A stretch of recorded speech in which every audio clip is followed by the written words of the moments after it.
A grenade lands between First Sergeant Bradley Casal and a wounded Marine, 2 seconds to decide who takes the blast. This is how 40 Marines held off 2,000 insurgents in the bloodiest urban battle since Vietnam, a fight that started when 4 Americans were hung from a bridge in Fallujah. March 31st, 2004. 4 American contractors from Blackwater, USA, are driving through the industrial outskirts of Fallujah, Iraq. They're escorting a kitchen supply convoy in 2 unarmored SUVs. Scott Helvenston, Jerko Zovko, Wesley Batalona, and Michael Teague scan the rooftops. The air smells like diesel exhaust and burning trash.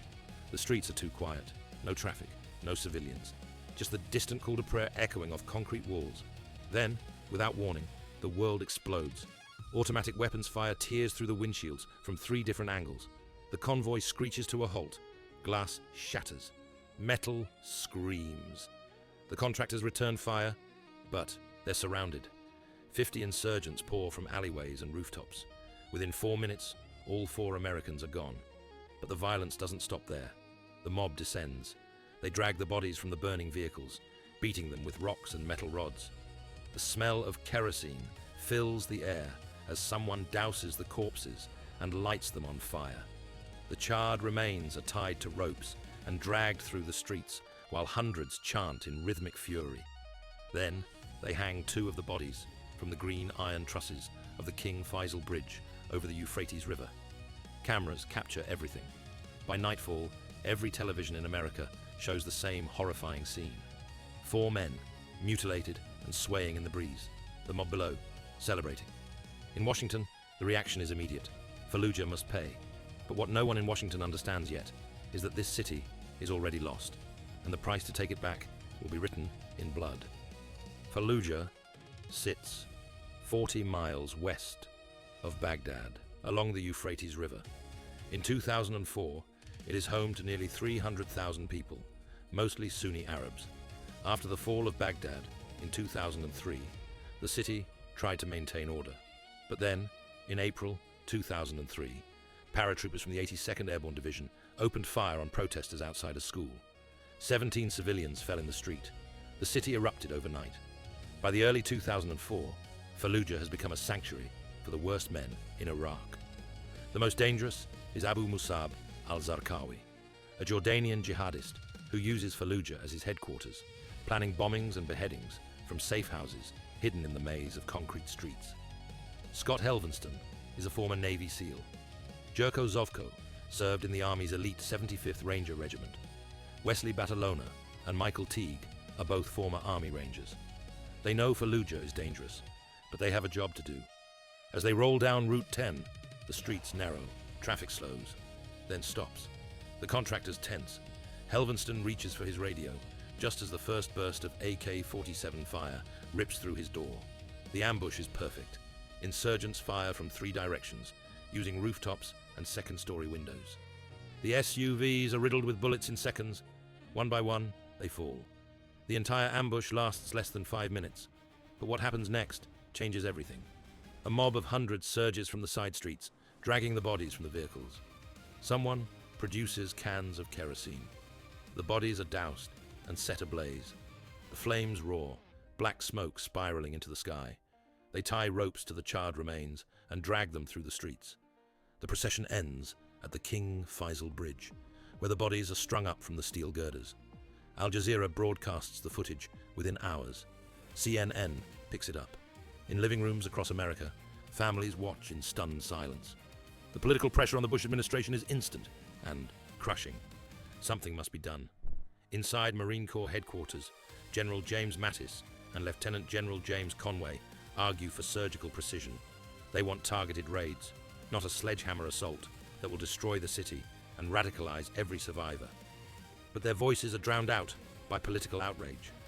The White House wants a show of force. On April 4th, 2004, just 4 days after the ambush, Operation Vigilant Resolve was launched. 3 Marine battalions surround the city. Snipers take positions. Artillery batteries dig in. The message is clear. The city will be taken, block by block, house by house. But what the planners don't know yet is that this first assault will not be the decisive battle. It will be the prologue to something far worse. For 3 brutal weeks, Marines push into the city.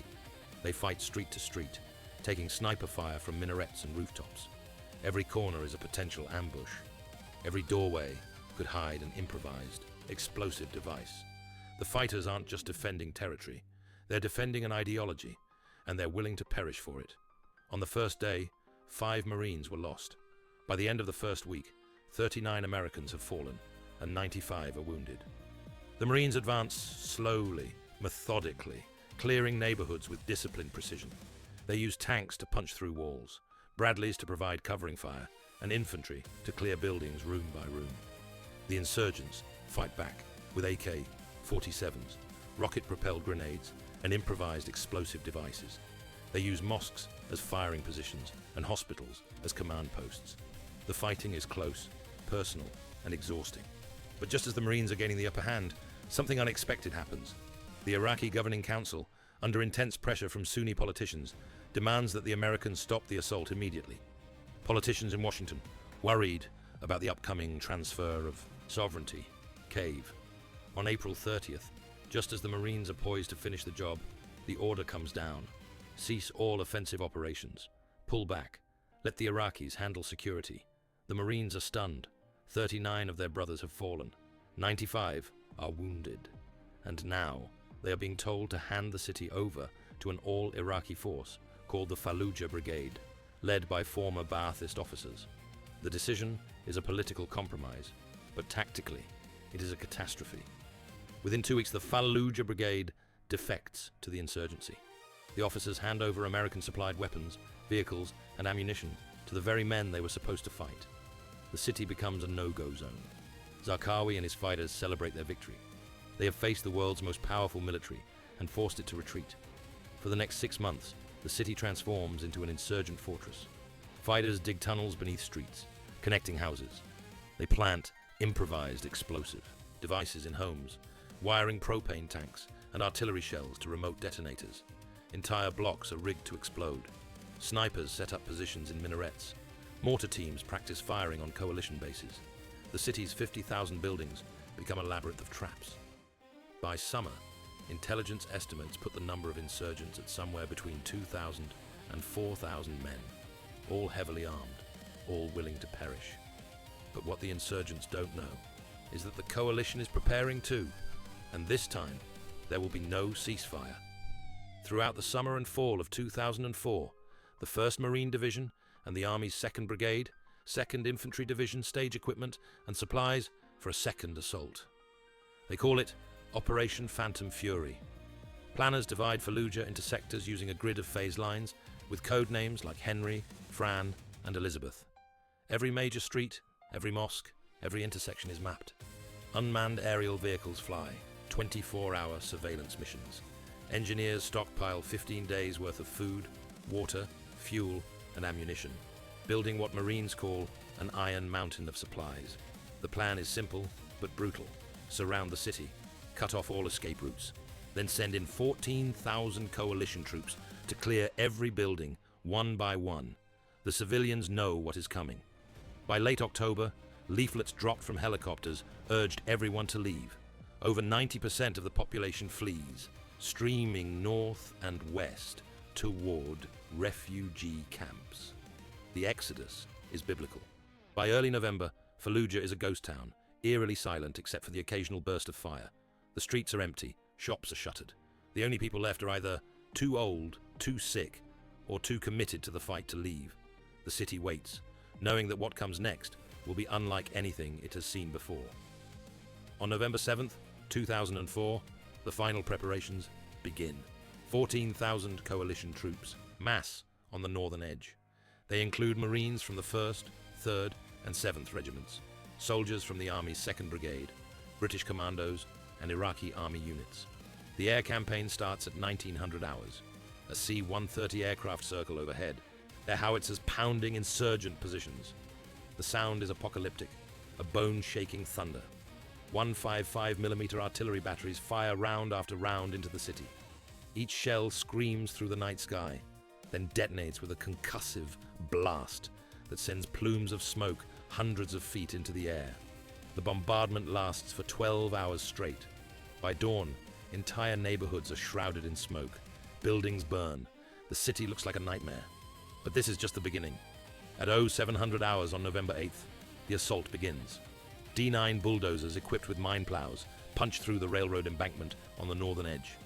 Their blades tear at the earth, creating wide breach lanes. Engineers fire mine-clearing line charges, long ropes of C4 explosives that detonate in a blinding flash. The explosions shake the ground for hundreds of meters. Bradley's and Abrams tanks roll forward. Behind them, on foot, come the Marines and soldiers. They move in tight formations, weapons raised. Every man carries over 100 pounds of gear. The weight is crushing in the desert heat, but no one complains. They know what is waiting inside. The initial resistance is lighter than expected. The insurgents have pulled back, consolidating their defenses deeper in the city. The 3rd Battalion, 1st Marines, advances into the Jolan district, the spiritual heart of Fallujah. The Jolan is a dense maze of narrow streets, high concrete walls and 2-story houses. Every building is a potential ambush. The Marines move cautiously, using Bradleys to provide cover as they leapfrog from block to block. Loudspeakers mounted on vehicles blare warnings in Arabic. Some units play Wagner's Ride of the Valkyries to intimidate the defenders. The sound echoes off the walls, mixing with the crack of rifle fire. As 3rd Platoon, Alpha Company, Task Force 22 enters the Askari district, the tension is unbearable. The platoon has been sitting in the cramped holds of their Bradley fighting vehicles for nearly 10 hours. The air inside is stale, thick with the smell of diesel fuel and sweat. When the order finally comes to drop ramp, the soldiers pour out, weapons up, scanning for threats. The street is empty. Trash blows in the wind. The silence is unnerving. They begin clearing buildings, moving from house to house. The first house is empty. The second house is empty. The third house is empty. Each time they breach a door, they expect fire, but none comes. By the 9th house, the soldiers are exhausted and on edge. They know the insurgents are here somewhere, waiting. But where? At 0145 on November 10th, Staff Sergeant David Belavia's squad enters the 10th house of the night. It is a 2-story concrete structure with iron bars on the windows. The front door is unlocked. Belavia pushes it open with his rifle and steps inside. The entryway is pitch black. Behind him, his soldiers move in silently, their night vision goggles casting the world in green. They cross the threshold. Suddenly, the silence explodes. A belt-fed RPK machine weapon opens fire from under the stairwell, the muzzle flash lighting up the room like a strobe. Rounds tear through the walls, kicking up clouds of dust. Belavia drops to the floor as bullets snap overhead. His soldiers return fire, but the insurgent is protected by the stairwell. Belavia realizes they are caught in a fatal funnel, trapped with insurgents above them and others closing in. If they retreat, they will be cut down. If they stay, they will be overrun. There is only one option: go forward, clear the house, eliminate everyone inside. But what Belavia doesn't know yet is that this house is filled with fighters high on adrenaline and stimulants, men who will not stop until they are neutralized. Belavia shouts orders over the roar of fire. He fires a burst, then sprints toward the stairwell. The insurgent shifts his aim, but Belavia is too fast. He reaches the base of the stairs and fires straight down, emptying his magazine into the fighter. The RPK goes silent. Blood pools on the floor. Belavia reloads and starts up the stairs. His soldiers follow, clearing rooms on the ground floor. Upstairs, he hears footsteps. Someone is running. He reaches the 2nd floor and sees a door at the end of the hallway. He kicks it open and sees an insurgent crouched behind a bed, reloading an AK-47. Belavia fires first. The man falls, but then another insurgent leaps from a cupboard, swinging a machete at his head. Belavia spins, blocking the blade with his rifle. The 2 men grapple, crashing into the wall. The insurgent is strong, his eyes wild. Belavia headbutts him, breaking his nose, then shoves him backward. The man stumbles, and Belavia fires 3 rounds into his chest. He drops, but the house is not clear. From the roof, Belavia hears footsteps. He climbs a ladder to the roof access hatch. A grenade rolls down, clattering on the floor. Belavia dives behind a wall as the grenade detonates. The blast fills the hallway with smoke and shrapnel. His ears ring, his face bleeds. but he is alive. He grabs a grenade, pulls the pin, and tosses it through the hatch. The explosion on the roof is deafening. He climbs the ladder and finds 2 insurgents neutralized. He stands on the roof, breathing hard, and looks out over the city. Fires burn in the distance. Tracer rounds arc across the darkness. The battle has barely begun. A few blocks away, another fight is unfolding that will become legend. On November 13th, 2004, a squad from Kilo Company, 3rd Battalion, 1st Marines is clearing a cement house in the Jolan district when everything goes catastrophically wrong. As they breach the front door, insurgents on the 2nd floor open fire. The sound is deafening, a wall of lead. 2 Marines are hit immediately, collapsing in the doorway. The rest of the squad tries to pull them out, but the fire is too intense. They are pinned down, trapped. From a nearby building, 1st Sergeant Bradley Casal hears the fire and the desperate radio call. Without hesitation, he sprints toward the house, followed by Corporal Robert Mitchell. They burst through the door, firing as they move. Casal reaches the wounded Marines and begins dragging them toward cover. As he does, insurgents on the roof drop grenades through a skylight. The first grenade detonates near Casal's legs. He is hit by 7 7.6 2mm rounds and over 40 pieces of shrapnel. His legs are shredded. Blood pools around him. But he does not let go of the wounded Marine. He will not let go. Mitchell is hit too, taking rounds to the arm and chest. He stays on his feet, returning fire. Another grenade falls through the skylight, landing next to Casal and the wounded Marine. Casal sees it. He has 2 seconds. Without thinking, he rolls on top of the younger Marine, using his own body as a shield. The grenade explodes. The blast lifts Casal off the floor and slams him back down. His body is riddled with more shrapnel. His uniform is soaked with blood, but the Marine beneath him is alive, protected, saved. Outside, a Bradley fighting vehicle positions itself next to the building. The operator fires the 25mm cannon through the wall. The wall disintegrates, creating a new exit. Marines rush in, dragging Casal, Mitchell, and the wounded out into the street.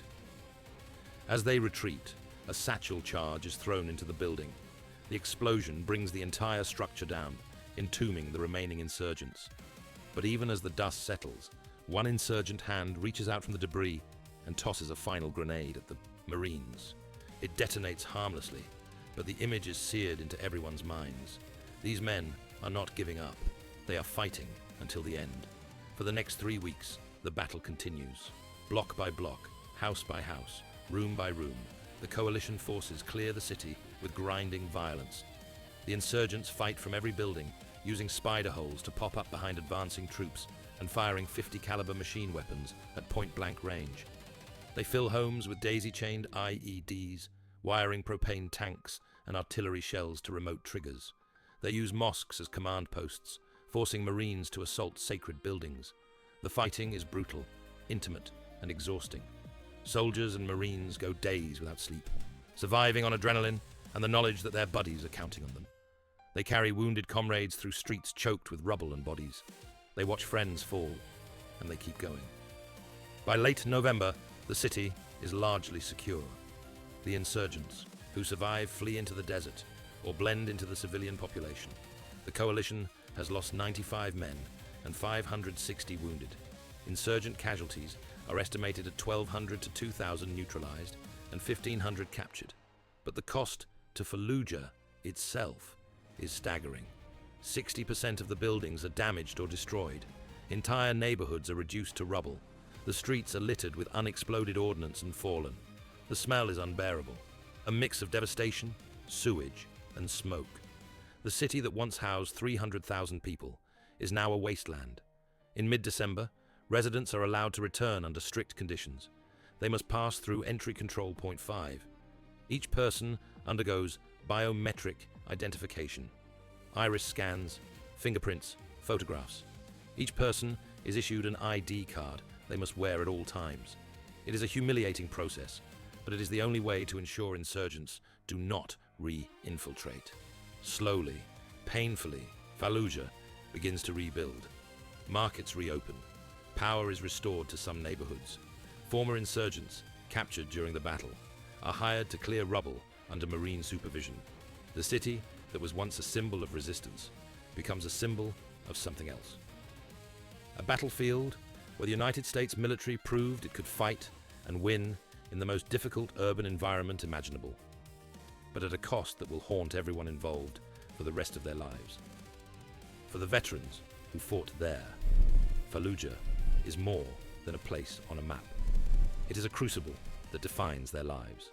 Marine veteran Alex Nicole, who lost a leg in the House of Hell, later reflected that the bonds formed in those narrow streets were irreplaceable. The world might be a worse place for the violence, he said, but the men who fought beside him were the best he had ever known. In 2023, the United States Navy laid the keel for the USS Fallujah, an amphibious assault ship named to honor the Marines who fought there. The ship will carry the name of a city that most Americans could not find on a map before 2004, a city that became synonymous with sacrifice, bravery, and the brutal reality of modern urban warfare. The Battle of Fallujah has become the urban standard for the Marine Corps, a benchmark against which all other battles are measured. It is a reminder that in the 21st century, technology and armor may shape the battlefield, but the final outcome is decided by a small unit of 40 warriors clearing a darkened room at 2 o'clock in the morning. The lessons learned in Fallujah are taught at Marine Corps training centers and Army infantry schools around the world. The battle is studied by militaries globally as an example of how to fight in cities and what it costs. But Fallujah's story did not end in 2004. In 2014, the Islamic State seized the city once again, requiring another brutal campaign in 2016 to liberate it. The House of Hell, the street where Kasal and Belavia fought, remains a legendary testament to a modern reality. The front line of future conflict is no longer a trench or a mountain ridge. It is a residential doorway, a concrete stairwell, a darkened room where men fight hand to hand for survival. And in that fight, the difference between victory and defeat often comes down to the courage of a handful of individuals who refuse to quit, no matter the odds. 40 Marines holding off 2,000 insurgents is not just a story. It is a testament to what human beings are capable of when everything is on the line. If you want to see more stories of legendary battles and the warriors who fought them, make sure to share and hit the notification bell so you never miss a new video. Now, we want to hear from you. What other modern battles do you think deserve to be told with the same level of detail and respect? Leave your answer in the comments below. Thank you for watching. And remember, the legacy of Fallujah is not just a story of destruction. It is a story of the men who stood their ground when it mattered most, who faced impossible odds and refused to back down.